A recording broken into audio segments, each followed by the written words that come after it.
Feels Good Man by Arthur Jones is a compelling reflection of Pepe as a visual phenomena that changed the world. The documentary shows that meaning is created through representation, through how images are framed, repeated, circulated, and interpreted by different audiences. Feels Good Man builds its story around three major worlds. There's Matt Fury's world, 4chan's world, and Pepe's cartoon world. Each world has its own visual style, emotional tone, and rhetorical function. By cutting between these worlds, the documentary guides the audience towards a specific interpretation of Pepe's transformation. The documentary first introduces Pepe through Matt Fury's world. Before the audience sees Pepe as a hate symbol or political meme, the film shows Matt as an artist, father, husband, and friend. It's made clear from the jump that Pepe's origin is original and personal and innocent. One of the first shots in the film is Matt drawing in a calm, creative space. The documentary also shows images of Matt as a child and the frogs he drew when he was younger. Early on in the documentary, Pepe feels less like a random internet image and more like part of Matt's identity as an artist. The documentary also introduces Boys Club, the comic where Pepe first appeared. The story of Pepe's origin is presented as casual and funny. By beginning here, the film creates a baseline meaning for Pepe. Pepe starts as a personal, playful character connected to friendship, humor, and artistic creativity. That baseline is important because the rest of the documentary depends on contrast. Once the film establishes Pepe's original meaning, it can show how strange and disturbing his later transformation becomes.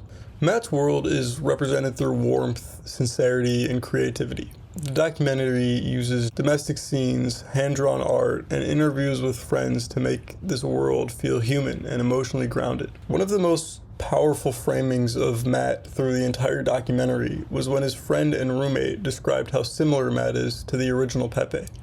The documentary is not neutral in how it frames Matt. In this film, Matt is a victim. 4chan is only ever represented as dark and twisted. The contrast between Matt's world and 4chan's world makes the audience feel the distance between Pepe's origin and Pepe's later use online. So Matt's world functions rhetorically as the emotional center of the documentary. It gives the audience someone to identify with and creates a sense of loss when Pepe becomes associated with hate, irony, and political extremism. 4chan's world is represented as chaotic, alienated, and aggressive. The documentary uses screen recordings, meme images, anonymous posts, messy bedrooms, and descriptions of neat culture to create a completely different emotional atmosphere. The documentary shows Pepe moving through different emotional forms, from Feels Good Man to Feels Bad Man to Angry Pepe, Smug Pepe, Violent Pepe. Each version of Pepe reflects a different emotional atmosphere within the online community. This is how the film connects visual change to cultural meaning. Pepe's face becomes a screen for sadness, resentment, irony, and aggression. The documentary's rhetorical strategy here is to show that 4chan did not simply use Pepe. It transformed him through repetition, remixing, and audience participation. Meaning is constructed through spectatorship. Users look at Pepe, alter him, repost him, and collectively decide what he represents. One of the most important rhetorical strategies in Feels Good Man is contrast through hard cuts. The documentary repeatedly cuts between Matt's world and 4chan's world. When the film shows dark 4chan imagery and then cuts back to Matt, the contrast creates emotional tension. Matt's calm, artistic world is vulnerable and kind. The director might show Matt playing with his daughter, and then immediately cut to 4chan romanticizing mass shootings. This editing strategy constructs Pepe's transformation as a kind of rupture. The audience is encouraged to see a divide between Pepe's original meaning and the meanings later attached to him. The editing also creates a moral contrast. Matt's world is represented as sincere and personal. 4chan's world is represented as ironic and destructive. Because the documentary moves between these spaces, it guides the audience to interpret Matt as the victim of a larger system. The third world in the documentary is Pepe's cartoon world. This world is important because animation allows Pepe to function as more than a character. He becomes a visual tool the documentary uses to explain abstract ideas. For example, when a psychologist explains Richard Dickens' theory of memes, The documentary overlays the explanation with animated Pepe. Instead of only giving the audience academic language about imitation and cultural transformation, the film uses Pepe himself to act out the concept. This is a multimodal strategy. The documentary combines expert narration, animation, and visual metaphor to make meme theory easier to understand. The cartoon world also shows Pepe's flexibility. Because Pepe is simple and expressive, he could be placed into many different contexts. He can be funny, sad, smug, angry, political, or violent. The cartoon world acts almost like a bridge between Matt's world and 4chan's world. It shows that Pepe can belong to anything. It can belong to Matt as a drawing, or 4chan as a symbol of hate, or Dawkins as an animated explanation of his theory. Just like any other documentary, music and sound also help to shape audience interpretation throughout Feels Good Man. The film uses audio to guide spectatorship. Music gets intense when the director wants to convey that a scene is intense, or happy when a scene is happy. In other words, the audience is not just watching Pepe's transformation, they are being emotionally directed through it. One of the main ways the documentary constructs meaning is through interviews and narration. It includes multiple kinds of voices. Matt Fury's voice, Matt's friends, psychologists, 4chan users, media commentators, and even an occultist. Each interview has a different rhetorical purpose. Matt and his friends explain Pepe's origin and create emotional sympathy. Psychologists and media experts give audience intellectual frameworks for understanding memes. 4chan users explain the culture from inside the community. News clips show how Pepe became publicly recognized as a political symbol. John Michael Greer's interview is especially interesting because he describes Pepe almost like a sigil or a symbol that gains power when mass attention is directed towards it.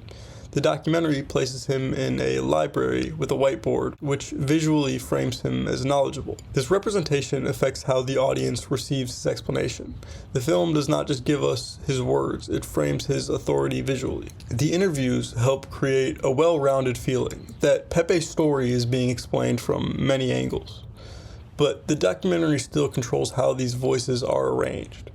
Through editing, the film decides which voices come first, which voices respond to each other, and which voices shape the audience's interpretation. News clips play an important role in showing how Pepe's meaning moved from internet subculture into public culture. Later in the film, Matt tries to reclaim Pepe through the Save Pepe campaign and legal action. The documentary represents this as a struggle over symbolic control. One important editing choice is that the film cuts between innocent Save Pepe images and hateful distortions of Save Pepe images. The rhetorical effect is frustration. The viewer understands that Matt is trying to restore Pepe's original meaning, but the documentary shows that meaning is no longer controlled by the creator. The court scene intensifies this conflict. When the film cuts between Matt and Alex Jones, it contrasts two very different uses of rhetoric. Matt speaks from the position of artistic ownership and emotional connection. Jones frames the issue through freedom, politics, and media spectacle. By placing these voices against each other, the documentary frames Alex as a psycho and Matt as a wholesome guy. The clip basically went like this. They're trying to take my First Amendment right away. He's attacking me. He knows what I know. They're turning the frickin' frogs gay. Pepe is called that because it sounds like pee-pee. Near the end of the documentary, Pepe appears in the Hong Kong protest as a symbol of freedom and resistance. The moment complicates the film's argument. Instead of leaving Pepe fixed as a hate symbol, the documentary shows another audience interpreting him differently. In this context, Pepe does not represent 4chan or the alt-right, or even Matt. He represents protest and collective identity. The scene matters for spectatorship because it shows that audiences are active participants in meaning making. A symbol's meaning depends on how viewers use it, where they see it, and what community surrounds it. However, the documentary still controls how we understand this moment. By placing the Hong Kong scenes near the end, the film creates a partial sense of possibility. Pepe's meaning has been damaged, but the issue isn't yet closed. In conclusion, Feels Good Man constructs meaning through the way it combines visuals, sound, editing, interviews, animation, and archival media. The documentary's main rhetorical strategy is contrast. It places Matt Fury's sincere artistic world against 4chan's alienated and aggressive internet world. It also uses Pepe's cartoon world to show how simple images can become flexible, unstable, and open to interpretation. The film's visual and audio elements guide how the audience feel. Warm domestic scenes encourage sympathy for Matt, while dark internet imagery and dramatic music make 4chan feel disturbing and hostile. Animation helps explain meme theory, while news clips show how Pepe's meaning becomes public and political. Representation is central to the film. Matt is represented as a sympathetic creator. 4chan's users are represented through irony and alienation. And Pepe is represented as a symbol whose meaning is constantly being reshaped by spectators. Through its editing, sound, visual contrast, and representation of different audiences, Feels Good Man shows that documentaries do not simply record meaning, they actively construct it.